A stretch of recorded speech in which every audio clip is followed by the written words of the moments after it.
Good morning! Ito po si Toto Tirador. At hinahamon ko yung mga si Gobernador Johnny Pimentel at sa kanyang kapatid na si Ayek o Alexander Pimentel na dating gobernador ng Surigao del Sur. Patunayan nyo na wala kayong kinalaman sa pagpatay kay Erwin Boypana Sigobia na pinatay kahapon pagkatapos ng kanyang programa diyan sa Surigao.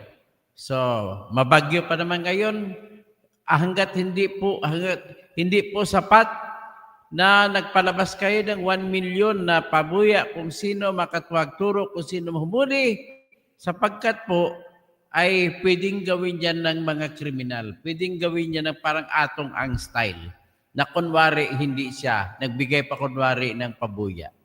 Kaya mas kapanipaniwala na kayo po ang may kinalaman sa pagpapatay na gamit ang riding in tandem kay radio broadcaster na si Erwin Boypana Sigobia sa kanyang programa na Diretsahan. Akalain mo katatapos lang ng kanyang programa, paglabas alas 9 ng umaga, sinundan ng kinabangan ng riding in tandem. Kakahiya kayo mga Pimentel dyan sa Surigao. Sobra kakahiya kayo. Bakit nangyari? At marami pa nagsasabi na marami pang ibang pinatay dyan ng mga media men. Okay, bigyan ko kayo, bahala kayo dyan magsukan. Papaniwalain nyo ang lahat ng tao, hindi lang taga Surigao. Lahat ng tao kasi interest ng bayan yan kapag media ang ginalaw nyo. Ang media po ang buhay ng bayan. Yan lang po ang tanging kakampi ng mga bayan na binubuo ng mga botante na laging nabibili. Tanging mga media men lang ang pag-asa. Kasi sila lang po ang matatapang bumanat. O, ito, pagpatuloy tayo. Ito naman ang ating pag-usapan. Ang aking kababayan na si General Nicolas Torre na siyang hepe ng Philippine National Police. Nanggaling po siya, gumraduate siya sa Philippine National Police Academy, class 93. At kanyang junior class, si lower class niya, si Gerald Kitalig Bantag na tinuturo ng mga ebidensya na nakuha namin. Pasensya na sa mga kaibigan ko na makabantag. Siya po ang tinuturo ng lahat ng ebidensya namin na siya ang nag-utos para ipapatay si Kaper si Lapid na kung saan ako po ang spokesman ng kanilang ng pamilya nila. Kaya ito naman, lagi lang ito pangako. Ito naman, nagyabang pa ang kababayan ko. Siyempre, magaling yan. Alam mo ng mga Ilonggo kasi tikal, di ba? Kami mga Ilonggo, tikal kami. Pero yung tikal mo, ipakita mo ito na mahuli si Bantag. Kasi hanggat tumatagal ay lalong tumatakbo si Bantag. Bakit pa ang impresyon ng mga tao nito, kung PNPA graduate siya, protektahan siya ng PNPA na Chief of Police, hepe ng PNP.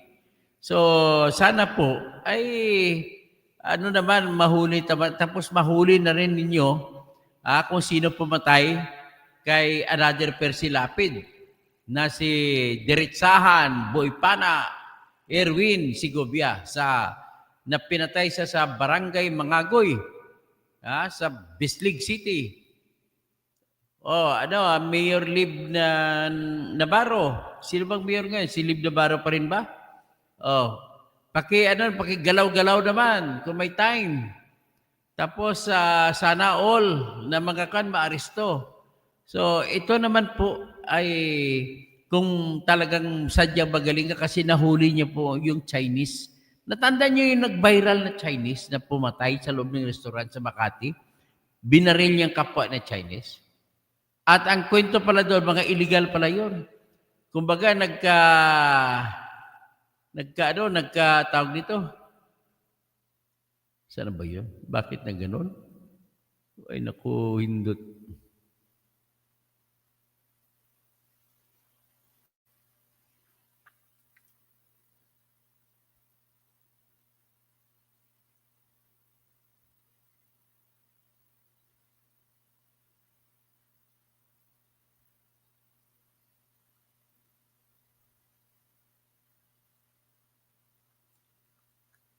Ano, na-out ko ha, pasensya na.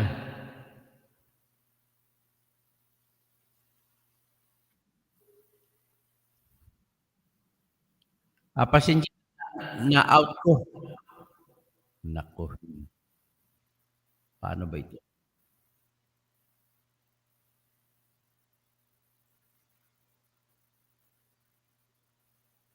Hindi.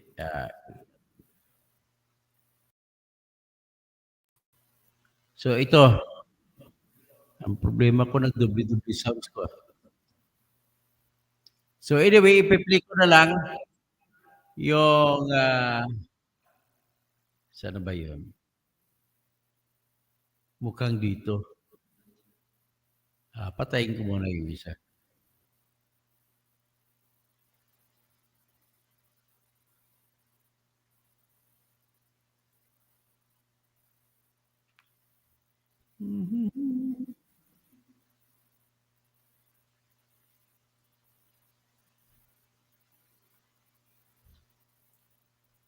Hello? Ito, wala na ba yung sound ko?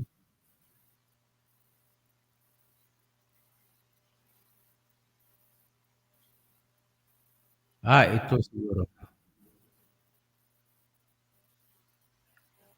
Sadya lang, medyo naguluhan ako sa ano ko. Sige, i-play na natin.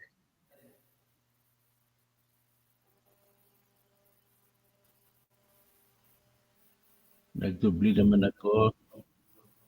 Ito po, ang aking i-play yung video na magpapakita sa galing ng mga pulis ngayon.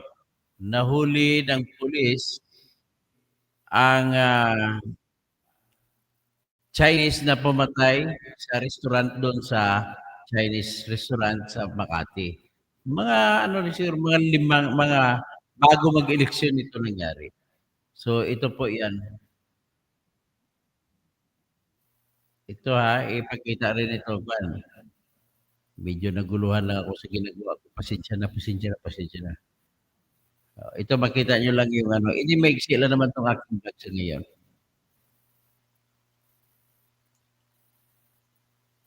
Ito po. Nahuli na ang Chinese national na nasa likod umano ng pamamaril sa kapwa Chinese sa isang restaurant sa Makati noong Oktubre. Ang sospek sangkot din sa kidnapping ayon sa PNP. Ang detalye sa agenda report ni Francis Folve. Sa tawi-tawi na natunto ng PNP ang 28-year-old Chinese national na si Wang Danyu matapos ang 9 na buwan niyang pagtatago. Ayon kay PNP Chief Nicolas Torre, si Danyu ang sospek sa pamamaril sa kapwa Chinese sa isang restaurant sa Makati noong October 2024 kung saan nakunan pa ng CCTV ang insidente. Hinuli siya sa bisa ng warrant sa kasong murder. Ito ay away ng kwento away ng mga magkakakilala ang mga to. Okay? So may mga hindi pagkakaintindihan sa negosyo. At the end of the day, nag-away regarding sa pera, regarding sa control, regarding sa mga bagay-bagay sa kanilang mga pare-parehong illegal na negosyo. Dagdag ni Torre, base sa kanilang intel, nakalabas na ng bansa si Danyu matapos ang krimen at pabalik ito gamit ang backdoor exit. Positibo ang tip at inaresto ang Chinese pagdating sa Tawi-Tawi nitong July 19. The Philippine National Police have ways to monitor people and the Philippine National Police have ways to monitor the people. But why is it that you have that monitored bantag up to now? Kababayan. control the situation. Kaya nakita natin na monitor natin ang kanyang mga plano hanggang sa nalaman natin na siya ay babalik. Kaya hindi na natin siya pinagbigyan na makagalaw pa ng malaya dito sa bansa natin. Inaresto na natin siya pagtapak niya sa Philippine soil. Bukod Ano naman, pero bakit si Bantag? Hindi nyo mahuli, tapos yung pumatay ngayon, may dagdag trabaho naman kayo, yung pumatay kay Boy Pana, si Erwin Sigobia, sa Surigao del Sur, sa Bislig City, sa Mangagoy, sa radio station, hindi naman mahuli. Paano ba yan? Palitan mo yung ano mo dyan, yung provincial commander mo dyan, sigurado kung kakampi ni Gobernador Pimentel dyan. Pasensya ka na mga Gobernador Pimentel sa Wala po kaming ibang masisima tuturo kung sino may interesado. Kundi kayo lang kasi si Erwin, Boy Pana, si Gobia ay broadcaster na kakampi ng kalaban niyo sa politika na si Clara Lopez Pichay. So ngayon, paano yan? Johnny Pimentel, ang galing-galing mo pa naman magtanong sa Quadcom. Tapos yan pala yung lugar mo, bakuran mo, dami pala kang daming kalansay. O ang sa kanilang, sa kay Atong, missing sa Bungero. Ang sa iyo naman is, kiling mga buljakero. Ay nako. Dito mo mapakita ang galing ng Philippine National Police kung paano masolve. Sigurado ako merong CCTV yan. Pero ang police dyan, sigurado ako General Torre ay hindi gagalaw. Mga bata mo dyan. Yan ang problema kapag mga local police. Siyempre, hindi mga pamilya nila, pwedeng balikan ng mga politiko dyan. Pag makialam sila. Kaya kailangan maglagay ka ng isang unit dedicated na from national, yung CIDG mo sa national, yun paggalawin mo dyan, sekreto. Huwag ipaalam sa mga local police na gumagalaw ang CIDG. Gano'n na lang, yan. Hindi man ako police, wala akong knowledge kung paano ang police work, pero yun ang naisip ko na pamamaraan sa murang isip ko kung paano mo maimbestigahan yung sino nagpapatay. Alamin niyo po ang malalim na background ng namatay. Kunin nyo para malaman ninyo ang sinong pinakamay motibo, pinakamay sama ng loob gusto patayin. So, pwede rin po yan dahil Mediaman, dati ito ko Mediaman, ang isa po sa dahilan kung bakit pinapatay po ang Mediaman ay yung Mediaman na tumanggap ng, halimbawa, hindi ko naman sinasabi na ginawa ni Boy Pana, tumanggap siya ng pera, ay binibira niya pa rin mula sa tinanggapan niya ng pera. Yan po ang malimit sa investigasyon ko nung ako ay official ng National Press Club. Kaya, Mr. Nicolas Torre, ipapakita ko itong achievement mo. Congratulations sa pagkahuli mo sa Chinese na pumatay na sa kapwa Chinese. Sana matimbog mo rin si Bantag. O ito, pakinggan natin. Bukod sa murder, napagalaman pa ng PNP na sangkot din siya sa pagdukot sa isa ring Chinese acupuncturist sa Maynila. Nasa Camp Crame na si Dan Yu para harapin ang kanyang mga kaso. Para sa agenda, Francis Polbe, Billionario News Channel. Dalawa Nahuli na. Pinapatay nito. Grabing Chinese to. Kapwa niya Chinese, pinapatay niya. Ibang klase to. Dapat makulong na to ng habang buhay. Ay. So, iyan lang po ang ating vlog sa ngayon. Magbablog din ako ulit. Ang patungkol naman, ang kasunod naman po nating bablog, Marlon Aparici. Maraming salamat po sa iyong pagbalik na may bago ka ng cellphone. Okay. Ngayon, ang kay Efren Remigio, birahin mo paminsan-minsan, Warlito Viola, Bantag, ilalabas na yan pag nahuli ang tunay na suspect. Suggestion ko lang, bigyan kita ng ideya. General Torre, may sa Barangay Mabiga, sa Hermosa, Bataan, diyan po naglalagi si Bantag. Ngayon inanunsyo ko na. Dati ayaw kong inanunsyo, pero hindi rin nahuli. Kaya lapitan mo siya dyan. Sigurado ako babalik-balik pa dyan. Kung hindi man niya babalik, abangan nyo lang 24 hours a day. Sa loob ng 6 na buwan, bantayan ninyo, postihan mo yan. At sigurado ko, babalik yan. Bakit? Kasi nabili na ni Bantag ang lahat ng lupa dyan sa Barangay Mabiga sa Hermosa, Bataan. Yan talaga kasi marami siyang naipong pera sa panahon po ng pandemic.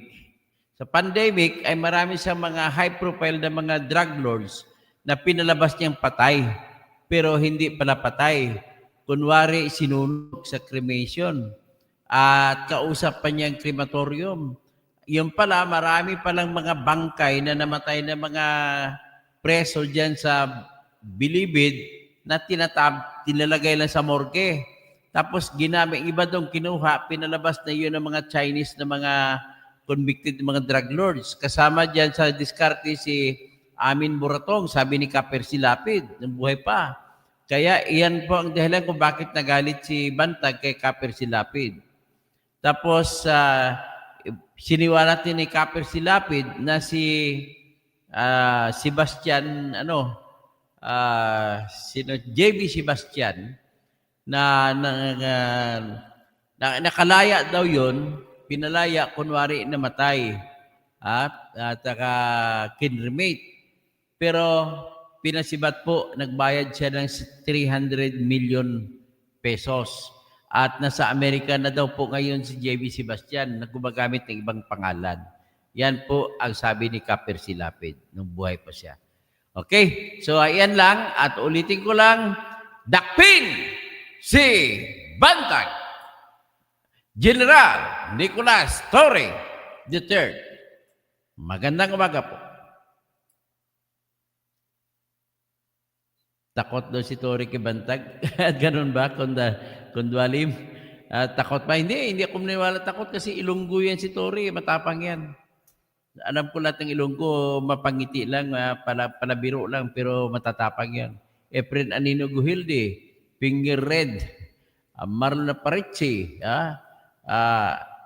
ulagay yung Chinese, dapat sa kanila itapon, ibalik sa kanila. Huwag naman. Maawa naman ito yung mga tao rin yan. Ikulog mo lang.